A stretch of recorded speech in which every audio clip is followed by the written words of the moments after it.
Hello everybody, happy holidays and welcome to Aria on Air, our initiative from Aria University where we interact with teaching, non-teaching staff, our alumni, our current students who are integral part of Aria to know more about their insights, experiences and what they actually have taken influence or a takeaway from our Aria University.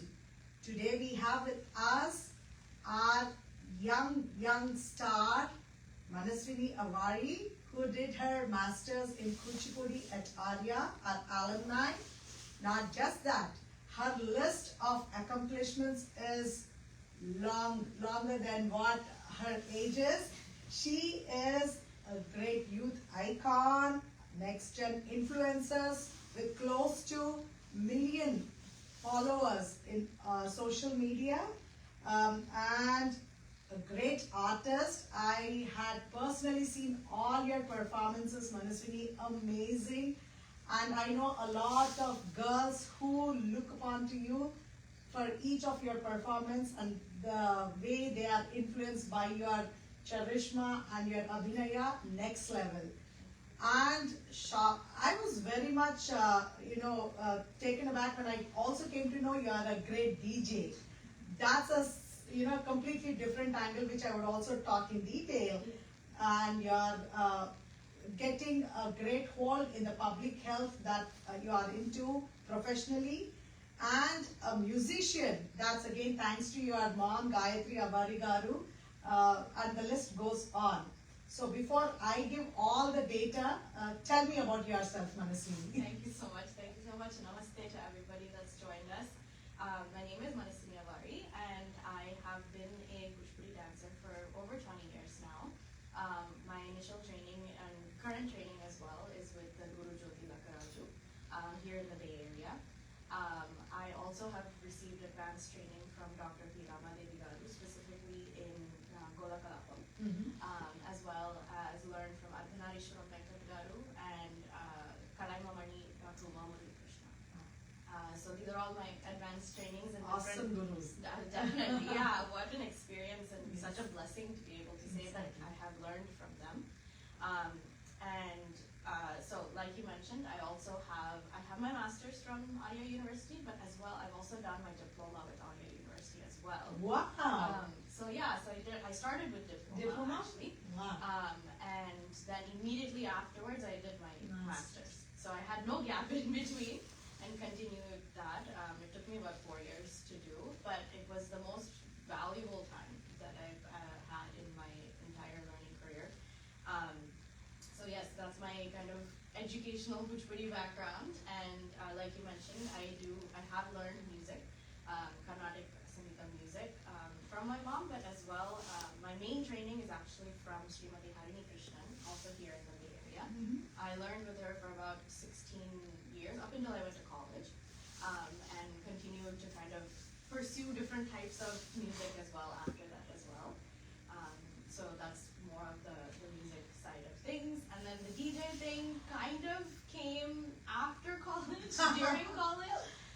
But it actually has an interesting connection to my dance classes, actually.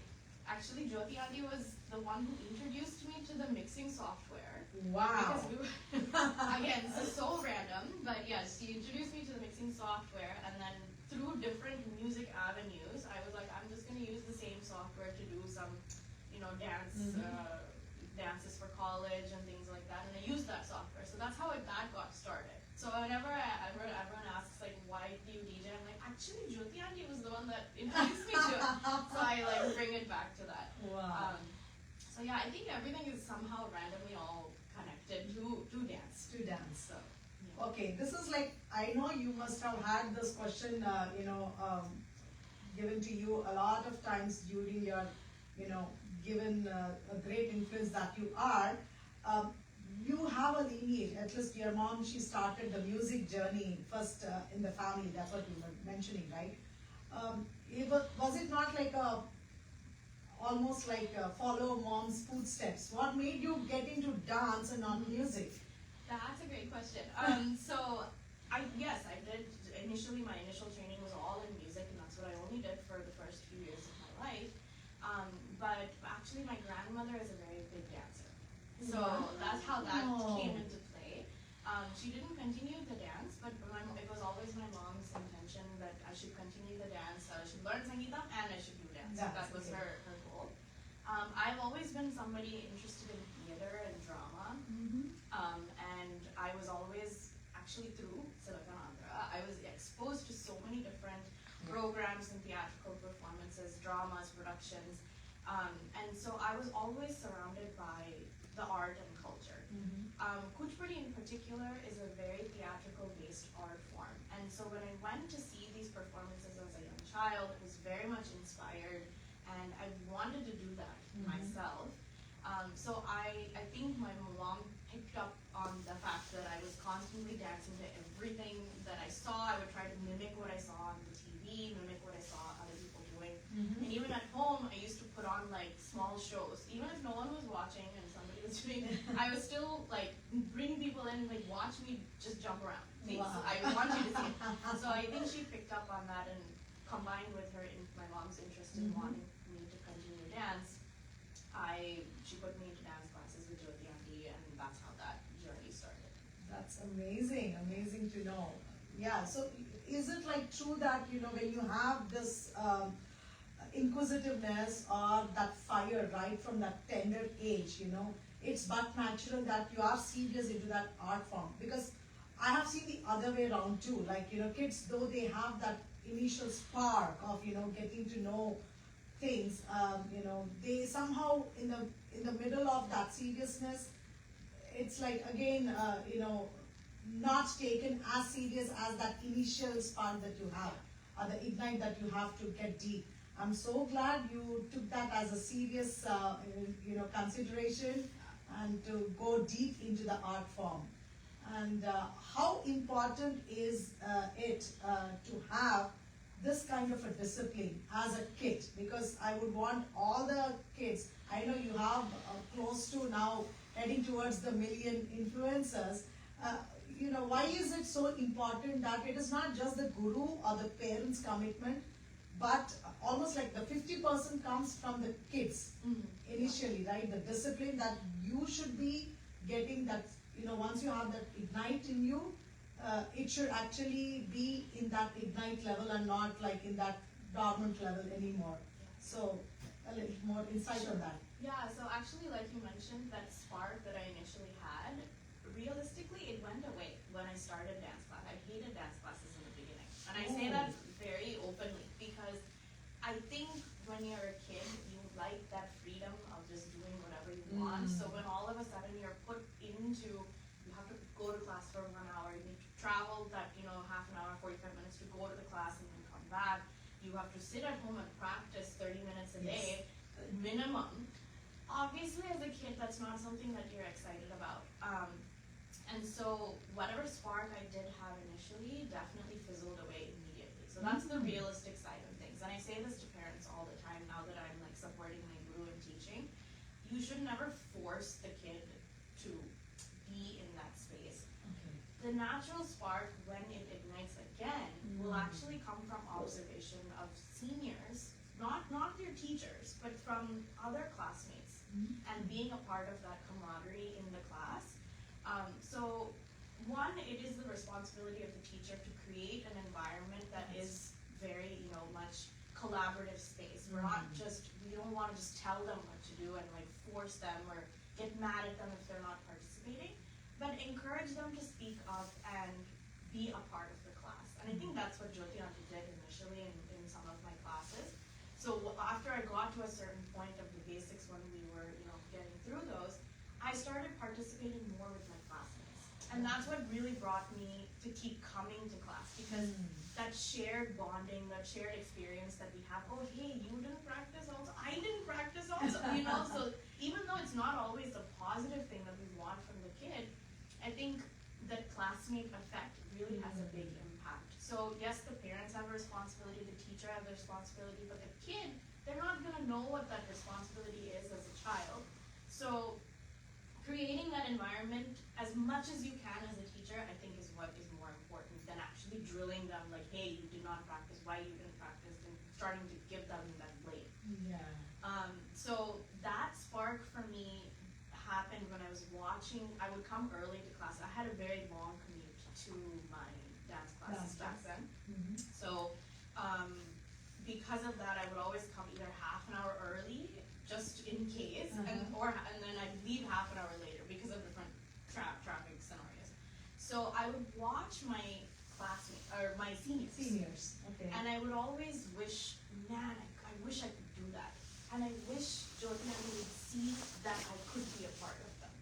So just from 50% of just observation was what really ignited that spark again for me. If I just went and I did my own class and I left immediately without, engaging with whatever was happening, I don't think I would have had that same level of interest. For sure. Yeah.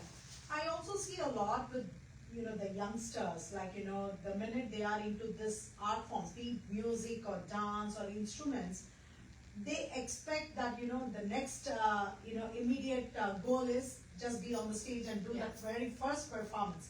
Did you also go through that kind of, expectations or experiences, saying that, when would that first performance be, and, because I have my daughter who was like, Amma, how many years should I just get into the same Sarigama, let's stay more, but that drill is very important, for the survival of the longevity of any performer, right? Yeah, I get this question all the time, especially sometimes within the first class itself. When is my kid going to go on stage? And you have to be very realistic and say that's not something that happens right away. You have to. It's also very dependent on the kid, also.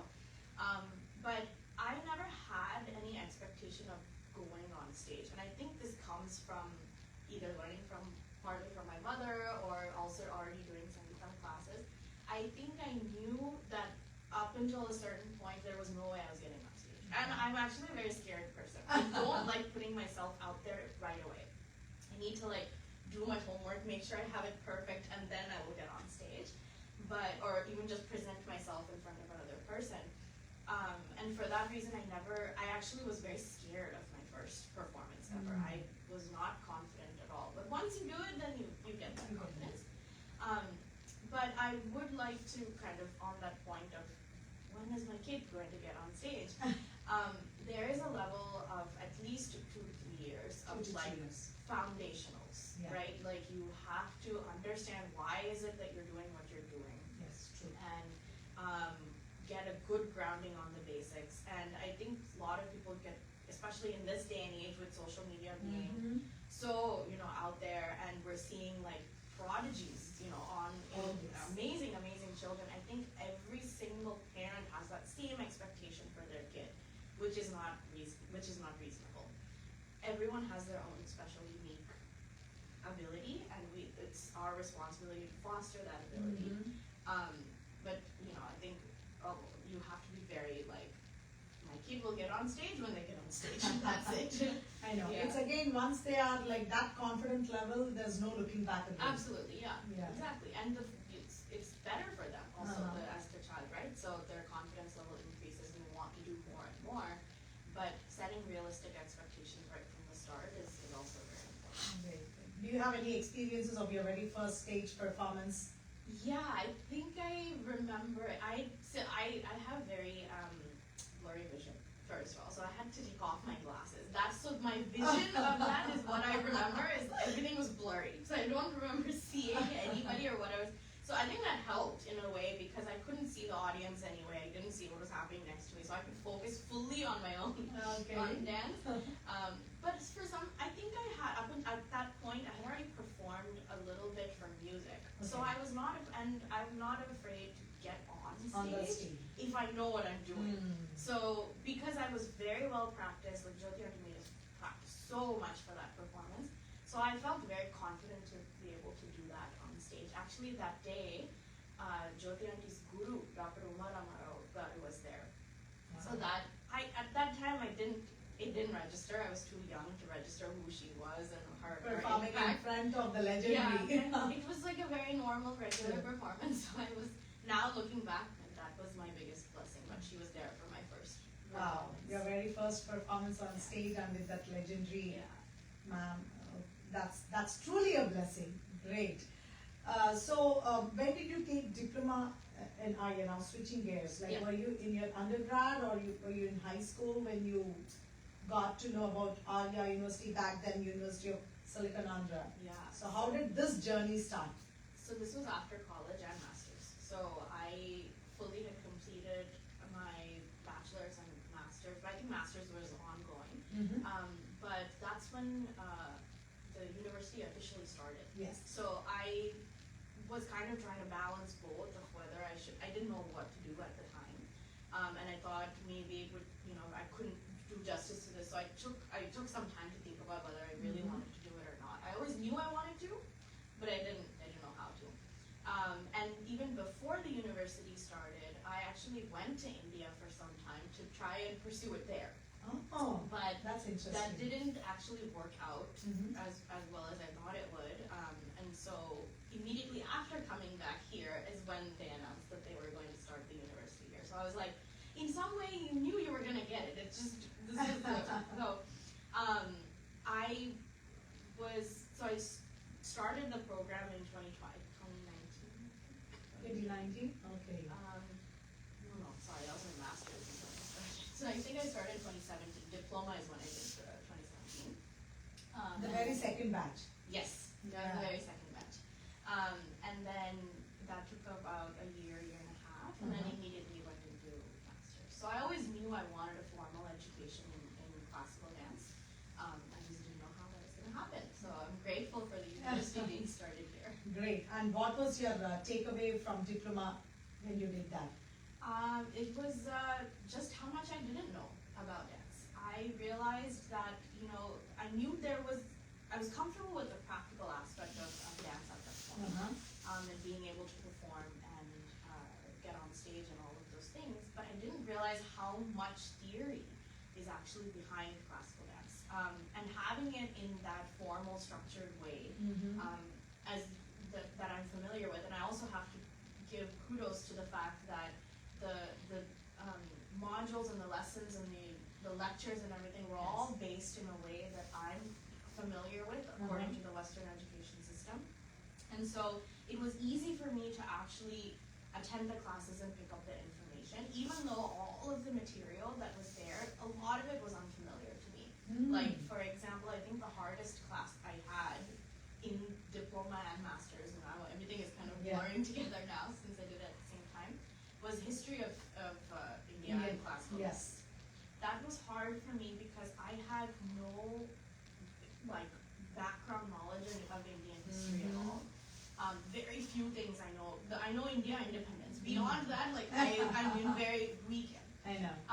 But the way that the classes were organized and the facilitation of the discussions, though the material was hard for me, I think I was very much supported in knowing that I don't know anything.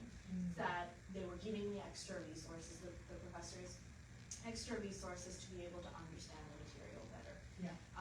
And so it made me realize just how much I don't know about dance. Yes. That's actually very true, honest, and a great point, because when kids who are born here, seldom they know the insights of what actually India was pre and post independent eras, and leave alone the origin of any art forms, even the influences that they had before, pre and post. That's a great subject. I mean, that was one of the toughest subjects. Though I was born and raised in India, a lot of detailed notes and the archives and the kind of research-oriented topics that were discussed at large was that was amazing.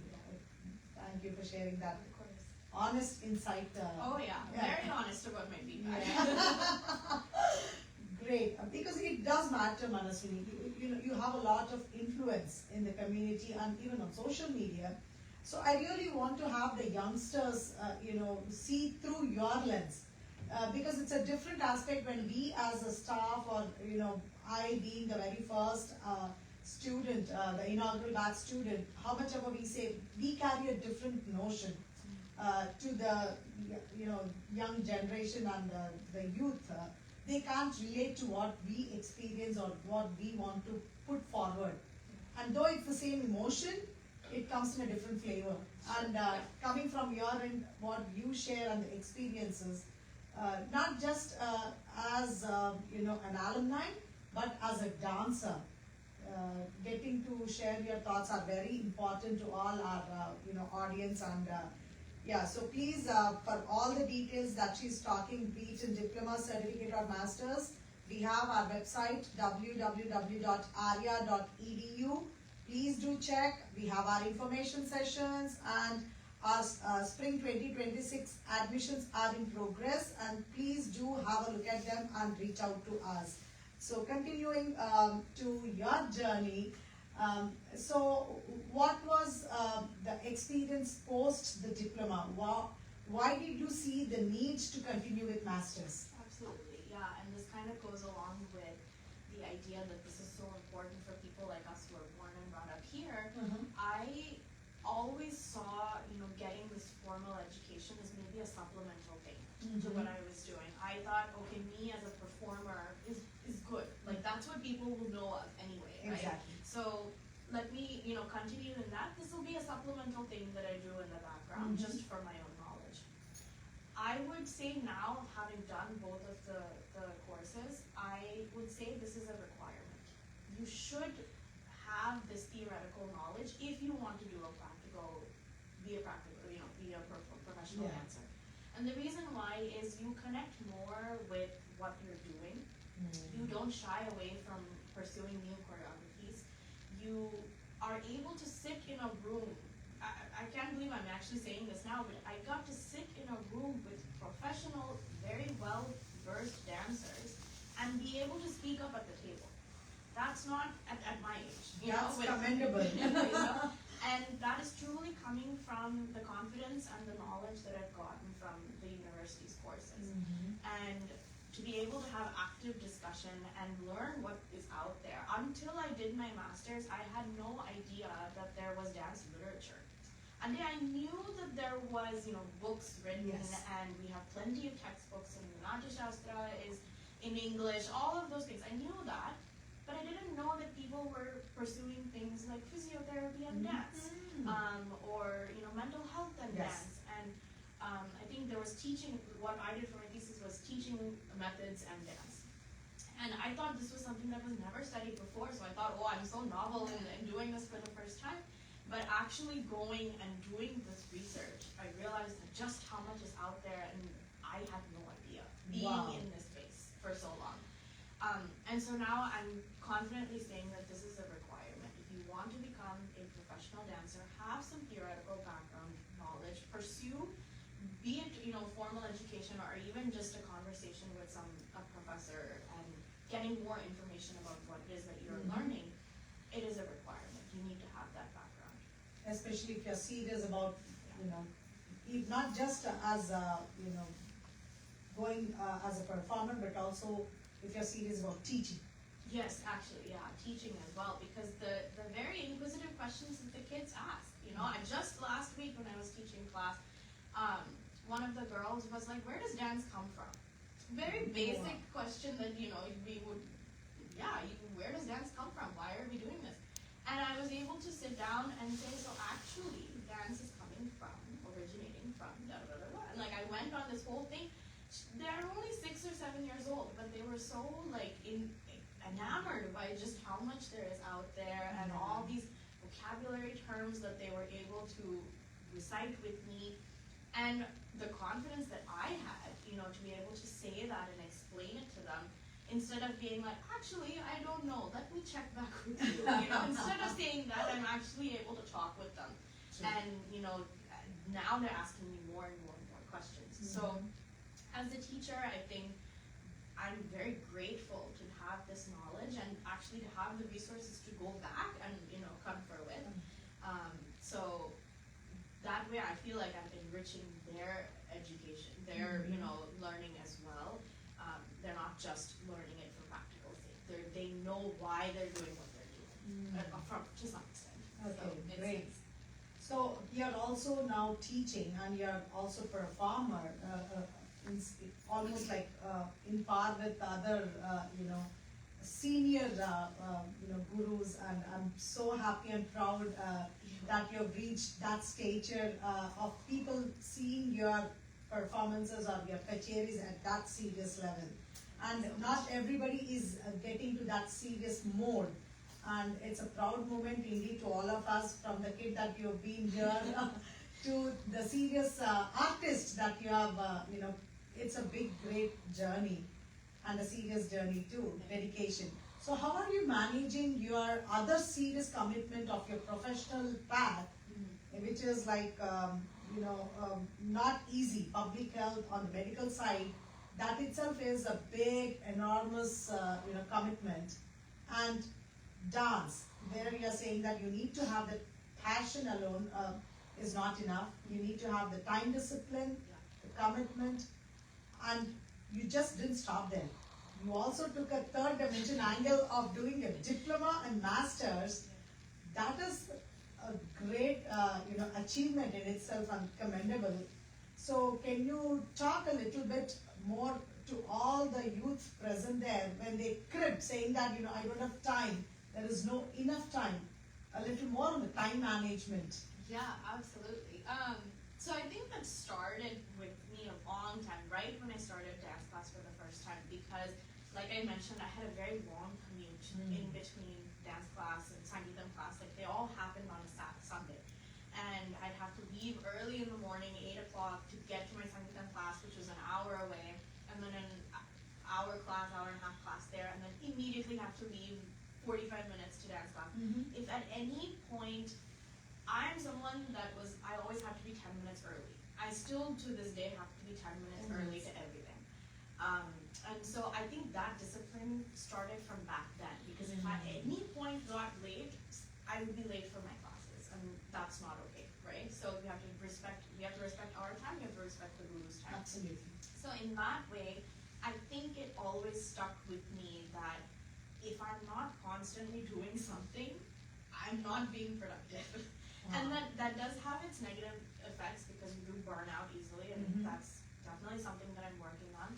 But with time management, it's always like, I have 1 hour to do this, I have 1 hour to do that. If I don't get it done, then I'm going to fall behind. And that's how I managed my diploma course and my master's course, because it is rigorous. It's not an easy thing to do. And if I wanted to keep up with the material, especially something that I don't know, it's not my field, it's completely different than what I am used to, I have to put in the extra effort to do that. So I think every hour of my day, even every 10 minutes of my day is calculated. I know exactly, and I always calculate how much time does it take to go from X point to Y point, give the buffer time to make sure that I'm on time. And I've been operating like that ever since a very young child. So I really attest my discipline to having so many classes all at once when I was younger. Great, yeah. And also the seriousness, I can see that, the commitment itself is your seriousness to learning, because like a lot of times, the straight education, when I'm saying the straight education, your passion of learning an art form or like some other, hobby turned into kind of a professional educational development is seldom not, seen as a serious learning, right? Excuses of, maybe this is not my forte to continue to learn, and we see a lot of that, it's okay not to get involved in this kind of university degrees or a diploma, they see this as it's okay to not attend. And but coming from your end to a lot of youth, I think that's very inspiring, saying that anything that you commit, if it is with the time discipline and time management and that seriousness to end it, when you start it, see that it's like ending in that straight serious note. That's commendable. You also have to make sure you take the time, you put in the time, and you know, okay, this is how slow I learn, or this is how fast I learn something new.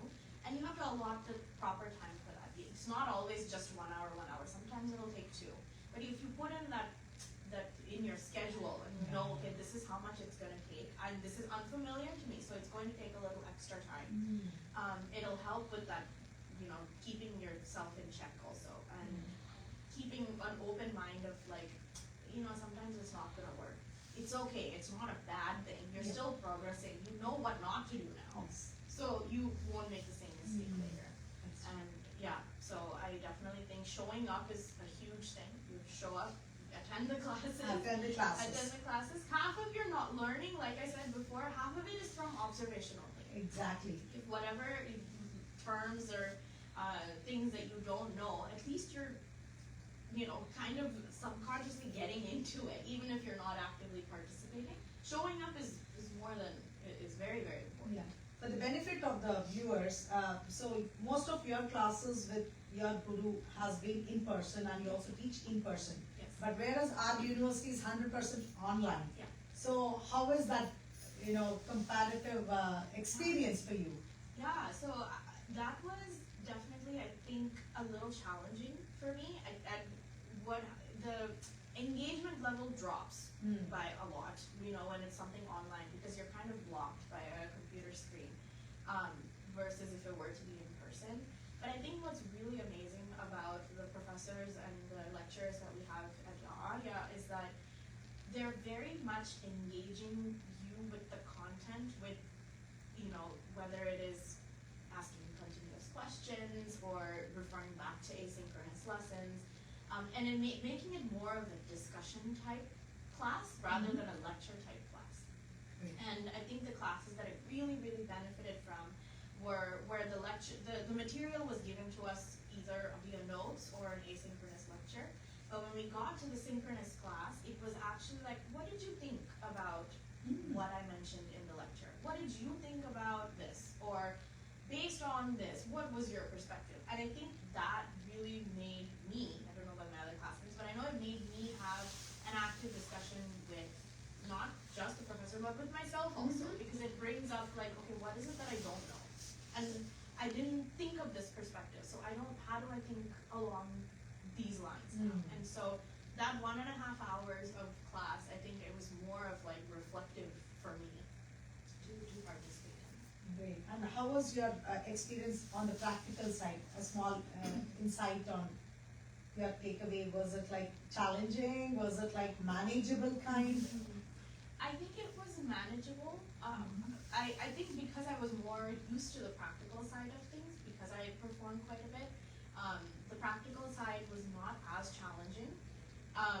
But it was challenging when, it was, again, via online. Some of the learning was actually happening in the class or online. The choreography class in the master's was probably my favorite, because you don't actually sit and choreograph in the class. I think that's a common misconception. But what ends up happening in the class is you get to talk out your choreography, and you say, this is what I'm thinking. And you have someone who's very well knowledge, the professor is very well versed in different types of choreography and how to view a different perspective, that they'll offer, different perspective on how you can do it, which makes the experience so much more valuable, because you have someone that you look up to, that you respect, who's giving you insights on how to do it. They won't do it for you, but they'll give you, why don't you think about it along these lines? And that was something that was really, really valuable for me. And now I feel so much more confident to do something different and choreograph my own pieces. So, yeah, it is a challenge. Anything online, I will say, is a challenge. It's not easy when you're not in person, but the way that the classes and the lectures are structured, I think has a lot of value to being super engaging with the class. That's so heartwarming to know, especially coming from your end.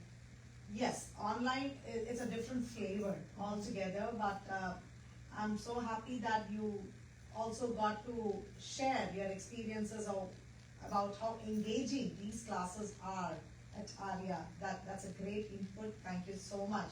I'm sure the viewers are actually, considering at a serious level now, because a lot of them have, right? Even in the information sessions, how engaging would be, your choreo classes and all. But coming from a student and hearing from you, it does matter a lot. Thank you. So I would actually add a little more into this, like because you're also choreographing all this. How important is the essence of having music knowledge? Because I know you are privileged. You have your music level also taken care, and you're also learning music and not as serious as your dance, but you are also a musician. Yeah. So how important is that into dance? Very important. It is very important, and I think a lot of the reason why choreography is becoming more and more easier for me is because I have that music knowledge, and I'm able to. So part of the choreography class, I keep going back to this because I think there's a lot of good examples of why it's so important. Great. But part of the choreography class is to find a song that you would like to do and connect with musicians, professional musicians, to record it for you. So if you have that knowledge of like, okay, this is how many sangatis I want, this is the ragam portion that I want, this is where I want some, the kalpana swarams there so that I can do something here. That collaboration with the musicians becomes so much more easier. I think I had maybe 2 sessions with the musicians before I got it recorded. And I was able to sing my own repetitions and then do it, send them the video, and they were able to record it just like that within 1 day or so. So I'm definitely, again, very blessed to be able to have that background knowledge, but I think when going back to, is doing just dance enough? I don't think it is. Is you should have some sort of background, or at least try to learn about what is a sangati, what is a raga alapana, how do I utilize this instrument for what I'm trying to portray. A lot of that is essential for understanding how to choreograph and how to even connect with the dance piece that you're doing. And being able to collaborate with musicians like that elevates my dance only. It's not, anything else. It's making me connect more with it. Great. Do you want to demonstrate a small thing, like how you actually could practically use your music experience from the master's classes, like? Yeah, so I think this is not specific for master's class, this is from Diploma, I think it was. So there was a course where we had to learn the different kalapams. Yes. Different excerpts from the kalapam. So there was, part of it was doing Bhama kalapam, and the other part was doing Bola kalapam. Specifically in Bhama kalapam, there are segments where Satyabhama is singing, or she's supposed to be singing on her own. Now we have musicians who sing it for us. But initially, back in the day, they would sing it on their own and do the actions themselves. I've never personally done this on a stage, actually. Like I've never performed it this way. But for the final exam, I think it was for the final exam or the midterm exam, it was a requirement that we sing and do at the same time. And I remember that experience being so easy for me because I was like, I know how to sing this and I know how to act this. Let me just put that together. But it really helped me understand more of what it is that I'm showing. So and then just learning the dialogues as part of that. I think it really just elevated whatever it is. Do you want to just do a small snippet or a one-liner or a? Yeah. So in Bhama Kalapam, there is right after the Pravesha Daruj, Satyabhama is looking for Madhuri, her companion, her Chalikata. I don't know how to say that in English actually. Chalikata's friend, maybe, yeah. And she's asking where her husband, Lord Krishna, is, and if she has seen her. So it goes, Rave Madhavi, Yeme Kundaradana, Rave Sarojana, Oh, Takkaka Mayaladi Vinave,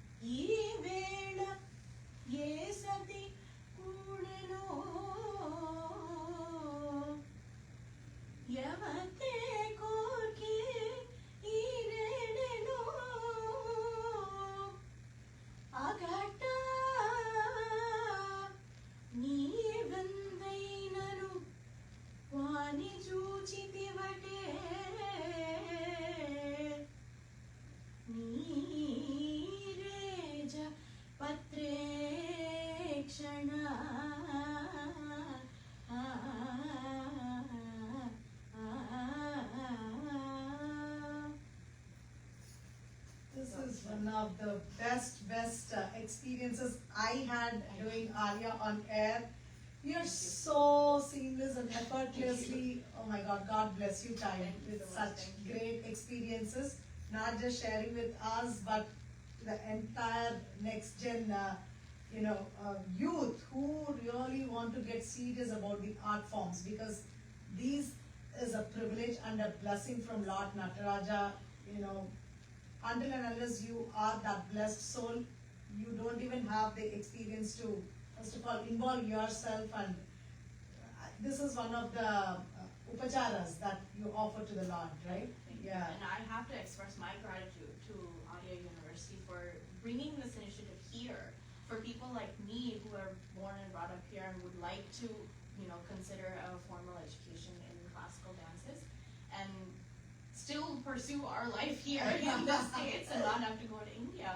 But I think, bringing that to us here and in a way that it is familiar to us, the structure of it, and the organization of the different sessions and classes and all of the different resources that you have made available to us here, I don't think I would be where I am today without all of the support that I've received from the university. So I'm extremely grateful for that.